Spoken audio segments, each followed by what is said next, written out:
Երևանում է Ռեալ Մադրիդի և Պորտուգալիայի հավաքականի լեգենդար ֆուտբոլիստ Լուիշ Ֆիգուն։ Նպատակը Հայաստանում նոր ֆուտբոլային ակադեմիայի բացման արարողությունն է և Նոա պարկի շնորհանդեսը։ Բացման հանդիսավոր արարողությանը գլխավոր հյուրի Լուիշ Ֆիգուի հետ բրոնզաձույլ հուշաքարը տեղադրելուց և մարզաբազայի պայմաններին ծանոթանալուց հետո ներկայացնում են Նոա պարկի ճարտարապետական և ինժեներական կոնցեպտը։ Նոա պարկը կունենա 15,000 երկրպագու տեղավորելու հնարավորություն, հեծանվա ուղի, հանրային ու ժամանցի բազմաթիվ վայրեր, որտեղ կյանք կլինի նաև ֆուտբոլից դուրս։ Այն Հայաստան կբերի ֆուտբոլային նոր մշակույթ և կստեղծի էկոհամակարգ, միավորելով մարզական, կրթական, ենթակառուցվածքային և հանրային տարածքները։ Լեգենդար ֆուտբոլիստ Լուիշ Ֆիգուն տպավորված է ակադեմիայով և առհասարակ նախագծով։ Ելույթի ընթացքում նա մի կողմ է դնում նախապես գրված տեքստն ու խոսում սրտից, ընդգծելով, որ սա ապագայի կառույց է։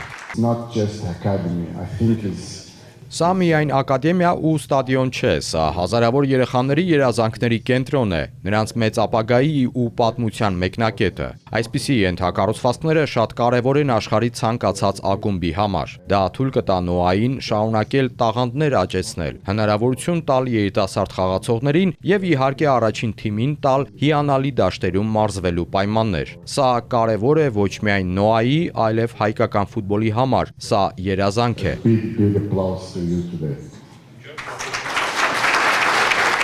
Երազանք իրականում 15 տարի հետո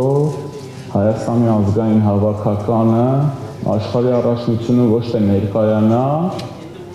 այլ լավ խաղա, գնա առաջ, շատ գնա։ Պետք է մենք նենց ֆուտբոլի, նենց ակադեմիա սարքենք, այս երեխեքին նենց մոտիվացնենք, նենց մարզիչներ ունենանք,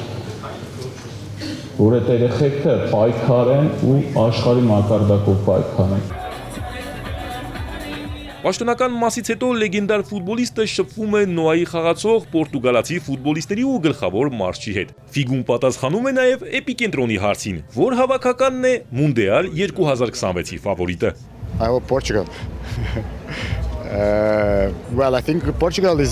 Հուսով եմ Պորտուգալիան։ Պորտուգալիան շատ լավ թիմ ունի, բայց հավանաբար գլխավոր ֆավորիտը չէ։ Այս առաջնությունում գլխավոր ֆավորիտները թերևս այն հավաքականներն են, որոնք արդեն ունեն աշխարհի գավաթը հաղթելու փորձ։ Բրազիլիա, Իսպանիա, Արգենտինա, Ֆրանսիան նույնպես շատ ուժեղ է, բայց ես հույս ունեմ, որ Պորտուգալիան կարող է արժանիորեն պայքարել, հասնել եզրափակիչ ու հաղթել մրցաշարը։